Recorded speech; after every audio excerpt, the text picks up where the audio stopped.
ഡൽഹിയിൽ നിന്ന് വാരണാസി എത്തിയിട്ടുണ്ട് കേട്ടോ. നമ്മൾ രാവിലെ ഡൽഹി അനന്ത് വിഹാർ ടെർമിനലിൽ നിന്ന് 7:30 കയറിയതാണ് നീലച്ചാൽ എക്സ്പ്രസ്. ഇത് പുരി വരെ എന്തോ പോകുന്ന ട്രെയിനാണ് കേട്ടോ. നമ്മളൊരു 10:30 ആയപ്പോഴത്തേക്ക് വാരണാസി എത്തിയിട്ടുണ്ട്.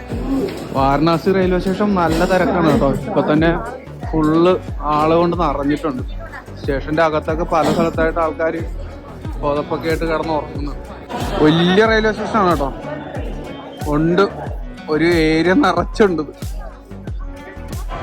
ഇവിടെ ഒരു ട്രെയിനൊക്കെ വെച്ചിട്ടുണ്ട് കേട്ടോ, പഴയ ട്രെയിൻ. നമ്മൾ വാരണാസിയിൽ മണികർണിക ഘട്ടിൽ വന്നിട്ടുണ്ട് കേട്ടോ. റെയിൽവേ സ്റ്റേഷൻ്റെ അവിടെ നിന്ന് ഒരു ഓട്ടോ പിടിക്കുന്നതായിരിക്കും നല്ലത്.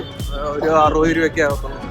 നമുക്ക് ഇവിടുന്ന് പുറത്തുനിന്ന് എവിടെന്നെങ്കിലും ഫുഡ് കഴിച്ചിട്ട് ഇവിടെ റൂം നോക്കാം. ഇവിടെ റൂമിനൊക്കെ ചീപ്പ് റേറ്റ് ആയിരിക്കും. ഒരു 10-600 രൂപയ്ക്കൊക്കെ റൂം കിട്ടും. ചപ്പാത്തി ആൻഡ് ചനാ മസാല കൊള്ളാം കേട്ടോ. ചനാ മസാല കൊള്ളാം.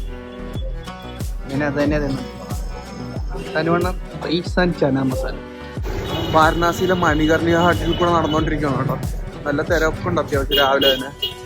സൈഡിലൊക്കെ ലസ്സി ഷോപ്പും മറ്റ് ഫുഡൊക്കെ കിട്ടുന്ന ആളുകളൊക്കെ ഓപ്പണായിട്ട് വരുന്നതാണ്. നമുക്ക് മണികർണിക ഘട്ടിൽ പോയി നോക്കാം. വിറക് വെച്ചേക്കണത് മൊത്തം ഡെഡ് ബോഡീസ് എത്തിക്കാനുള്ളതാണ് കേട്ടോ. നമുക്ക് ഫുള്ള് വിറക്. ഉത്തർപ്രദേശ് സംസ്ഥാനത്ത് ഗംഗയുടെ പടിഞ്ഞാറൻ തീരത്ത് ഏതാണ്ട് 6 കിലോമീറ്ററിലധികം നീളത്തിൽ സ്ഥിതി ചെയ്യുന്ന ഒരു പട്ടണമാണ് ബനാറസ്. കാശി, ബനാറസ്, വാരണാസി എന്നീ 3 പേരുകളിലും ഈ നഗരം അറിയപ്പെടുന്നുണ്ട്. ഹിന്ദുക്കളുടെയും ബുദ്ധമതക്കാരുടെയും ജൈനമതക്കാരുടെയും പുണ്യനഗരമായ വാരണാസി ലോകത്തിലെ തന്നെ ഏറ്റവും പഴക്കം ചെന്ന നഗരങ്ങളിൽ ഒന്നായി കണക്കാക്കപ്പെടുന്നു. 1200 BC മുതലേ ഇവിടെ ഈ നഗരം നിലനിന്നിരുന്നു എന്ന് കരുതുന്നു. ഗംഗയിലേക്ക് ഒഴുകിയെത്തുന്ന വരുണ, അസി എന്നീ നദികൾക്കിടയിൽ ഗംഗയുടെ തീരത്തോട് ചേർന്ന് കിടക്കുന്ന സ്ഥലമാണ് വാരണാസി ആയതെന്നും പറയപ്പെടുന്നു.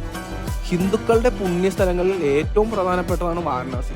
കല്ലുകൊണ്ട് നിർമ്മിച്ച പഴയകാല ക്ഷേത്രങ്ങൾ മുതൽ ആധുനിക ക്ഷേത്രങ്ങൾ വരെ നിരവധി ക്ഷേത്രങ്ങൾ വാരണാസിയിലുണ്ട്. കാശിയെ ശിവന്റെ നഗരം എന്നാണ് അറിയപ്പെടുന്നത്. ശിവക്ഷേത്രമായ കാശി വിശ്വനാഥ ക്ഷേത്രമാണ് ഇവിടുത്തെ ഏറ്റവും പ്രധാനപ്പെട്ട ക്ഷേത്രവും തീർത്ഥാടന കേന്ദ്രവും. ജീവിതത്തിൽ ഒരിക്കലെങ്കിലും തീർച്ചയായും ഒന്ന് പോയി കണ്ടു നോക്കേണ്ട ഒരു നഗരമാണ് വാരണാസി. വാരണാസി സ്ട്രീറ്റിൽ കൂടെ നടന്നപ്പോ കണ്ടാണ് കേട്ടോ. നമ്മുടെ നാട്ടിലെ നാരങ്ങ മിഠായി കുറെ ടൈപ്പ് ഉണ്ട് കേട്ടോ. ഹോൾസെയിൽ ആയിട്ട് ഇവിടെ വിൽക്കായിരുന്നു. കാണിച്ചു തരാം, അടിപൊളി.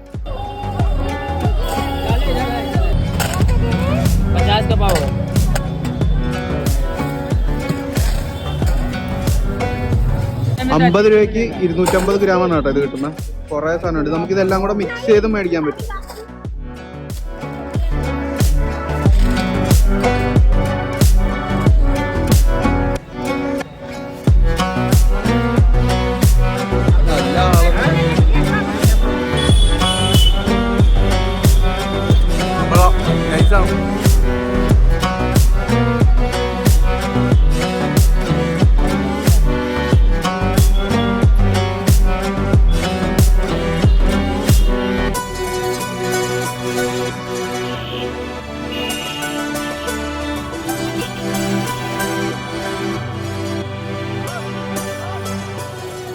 ഏതോ ഒരു ലോകത്തേക്ക് ഇറങ്ങിയ ഫീൽ കേട്ടോ അല്ലേ? ഓ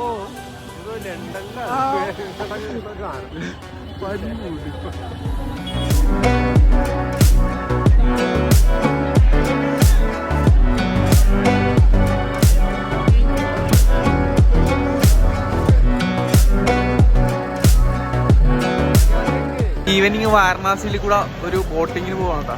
ഒരു രക്ഷയില്ലാത്ത വൈബായിരിക്കും. എല്ലാവരും ജാക്കറ്റ് വന്നാലേ വണ്ടി എടുക്കുന്നു.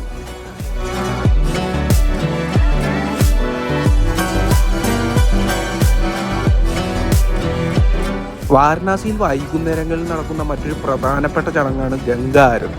ഗംഗാ നദിയുടെ ഘാട്ടുകൾക്ക് സമീപം അഗ്നി, വിളക്ക്, ഗാനങ്ങൾ എന്നിവ ഉപയോഗിച്ച് ഭക്തിപൂർവ്വം ചെയ്യുന്ന ഒരു ചടങ്ങാണിത്. മാത്രമല്ല ദിയ എന്ന ചെറിയ മൺവിളക്കുകൾ ഒരു ചെറിയ തീയും കുറച്ച് എണ്ണയും ഉപയോഗിച്ച് കത്തിച്ച് പുഷ്പങ്ങളോടൊപ്പം ഗംഗയിലേക്ക് ഒഴുക്കുമ്പോൾ അത് പ്രകാശിക്കുന്നു. രാജ്യത്തെ പുണ്യ നദിയായി കണക്കാക്കപ്പെടുന്ന ഗംഗാദേവിക്കുള്ള ഈ വഴിപാട് വളരെ പ്രാധാന്യത്തോടെയാണ് നടക്കുന്നത്. ഹരിദ്വാർ, ഋഷികേശ്, വാരണാസി എന്നിവിടങ്ങളിലെ ഗംഗാ നദിയുടെ തീരത്ത് കാലാവസ്ഥ എന്തു തന്നെയായാലും എല്ലാ വൈകുന്നേരവും ഗംഗാ ആരതി നടക്കുന്നു. എന്നിരുന്നാലും ഓരോ സ്ഥലത്തും ചടങ്ങുകൾ തികച്ചും വ്യത്യസ്തമാണ്. ലോകത്തിലെ തന്നെ ഏറ്റവും മനോഹരമായ മതപരമായ ചടങ്ങുകളിൽ ഒന്നാണ് വാരണാസിയിലെ ഗംഗാ ആരതി. കാശി വിശ്വനാഥ ക്ഷേത്രത്തിനടുത്തുള്ള ദശാശ്വമേധ ഘട്ടിലാണ് ഇത് നടക്കുന്നത്. നദീതീരത്തെ വേദിയിലാണ് ആരതി നടത്തുന്നത്.